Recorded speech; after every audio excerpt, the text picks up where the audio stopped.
Wounds के अंदर हमारे पास क्लासिफिकेशन आती है बाइट्स, डीग्लोविंग, ठीक है, और साथ नीचे आता है नेक्रोटाइजिंग फेसिकुलाइटिस।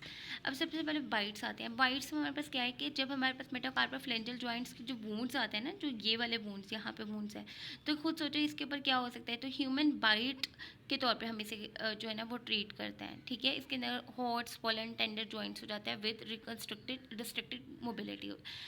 डीग्लविंग क्या होती है, बेसिकली स्किन और जो ये टिश्यूज होता है ना, जब आप नेट के ऊपर देखो तो उसके ऊपर पिक्चर्स आएंगे स्किन के बगैर, ठीक है। स्किन और सबक्यूटेनियस टिश्यूज बिल्कुल ही ऊपर से उठ गए होते हैं। तो avulsion of skin and subcutaneous fats from the fascia of muscles और बोन्स।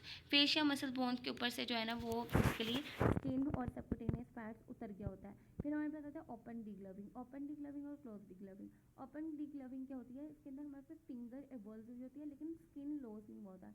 यानी फिंगर ऐसे हो गई होगी, अगर ये है ना, ये फॉर एग्जांपल मैं करूँ, ये वाले फिंगर है, तो ये यहाँ से ये वाला पार्ट उठ के यहाँ पे आ गया होगा, ऐसे हो गई होगी, तो फिंगर एवल्जन हुई है लेकिन लॉस ऑफ स्किन नहीं हुआ। इसे कहते हैं ओपन डिग्लविंग। क्लोज डिग्लविंग के अंदर रोड ट्रैफिक एक्सीडेंट के अंदर बेसिकली ये पेशेंट्स आते हैं, और ये कैसे आते हैं कि इनकी जो स्किन होती है ना वो मतलब बिल्कुल सेपरेट तो होगी होती है फेशिया से, लेकिन अटैच रहती है उसके साथ, ठीक है।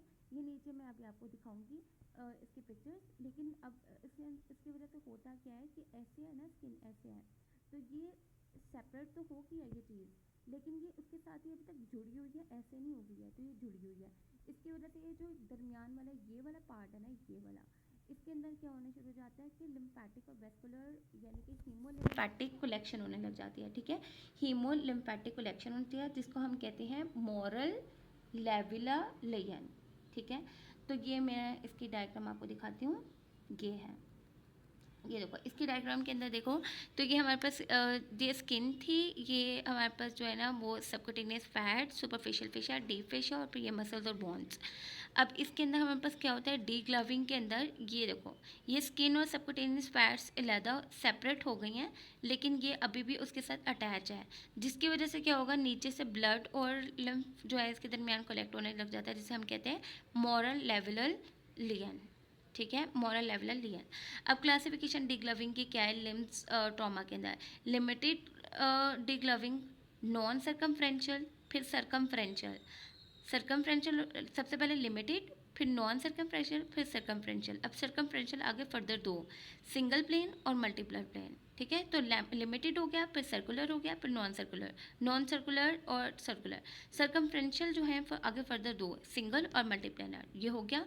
अब क्लोज डिग्लविंग में होता क्या है, क्लोज डिग्लविंग के अंदर जो है ना, एक तो हम ये पढ़ रहे थे कि लेमिनार जो था ना ये मोरल लेवलर लिगन हो रहा था।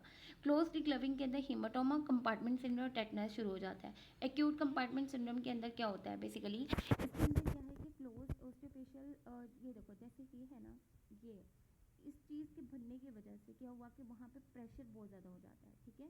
इंटरस्टिशियल प्रेशर बहुत ज़्यादा भरा हुआ होगा। इंटरस्टिशियल प्रेशर ज़्यादा होने की वजह से क्या होगा, ब्लड सप्लाई कंप्रोमाइज़ होना शुरू हो जाती है, और ब्लड सप्लाई कंप्रोमाइज़ हो जाएगी तो वहाँ पे चार पीस हमें अपीयर होते हैं, चार piece. Number one, pain out of proportion, इतनी ज़्यादा पेन होती है ना उससे, बहुत पेन होती है, ठीक है। नंबर टू, पैरास्थीजिया, वहाँ पे पैरास्थीजिया होना शुरू हो जाएगा। नंबर थ्री, उसे पल्सलेसनेस, डिस्टल पल्सेस बिल्कुल एब्सेंट हो जाएंगी, और पेलर। चार पीस हो गए हमारे पास। एक हमने देख लिया कि पी क्या था, पेन हो रही थी आउट ऑफ प्रपोर्शन, फिर हमारे पास पेन हो रही थी उसे, फिर हमारे पास पैरास्थीजिया हो रहा था, उसके बाद उसे पेल हो रहा था और पल्सलेस हो रहा था। अब ट्रीटमेंट हमने क्या करना होता है इसके लिए, सर्जिकल ट्रीटमेंट होता है लॉन्गिट्यूडनल फेशियोटमी। फेशियोटमी में हमने क्या करना होता है कि स्किन और जो डीप फेशियाज वगैरह होता है ना उसको लॉन्ग एक्सियल इंसिजन हमने कर लेनी होती है। लेकिन अगर फेशियोटमी हमने लेट कर दी ना तो उसकी वजह से रेप्डोमाइलोसिस हो जाती है, यानी कि क्रिएटिन फॉस्फोकाइनेज एंजाइम बढ़ जाता है और इन्फेक्शन हो जाता है, एम्पुटेशन, और फिर हमें ये भी हो सकता है कि पेशेंट की डेथ हो जाए, इतना स्पेयर होता है ये, ठीक है। उसके बाद हमने पढ़ना है नेक्रोटाइजिंग फेसिकुलाइटिस। नेक्रोटाइजिंग फेसिकुलाइटिस क्या होता है, सॉफ्ट टिश्यूज और फेशिया वगैरह के अंदर इन्फेक्शन हो जाता है। बेसिकली किसकी वजह से होता है ये, Streptococcus pyogenes, Staph aureus, E coli, Pseudomonas और क्लोस्ट्रीडियम परफिंजियस। तो हमें पता है क्लोस्ट्रीडियम परफिंजियस जब भी कराएगा ना तो उसकी वजह से क्या होती है, क्लोस्ट्रीडियम की वजह से जो है वो गैस गैंग्रीन होती है, और स्ट्रेप्टोकोकस पायोजिन की वजह से क्या होता है, टॉक्सिक शॉक सिंड्रोम। अब इसको हमने ऐसे याद रखा है कि पायो पायोरे, तो पायोरे जो है ना वो पायो टॉक्सिक टॉक्सिक सी होती है, तो इस वजह से हम टॉक्सिक शॉक और क्लोस्ट्रिडियम परफेरेंस, जिसको हमें पता है गैस किंग लीड कराते हैं।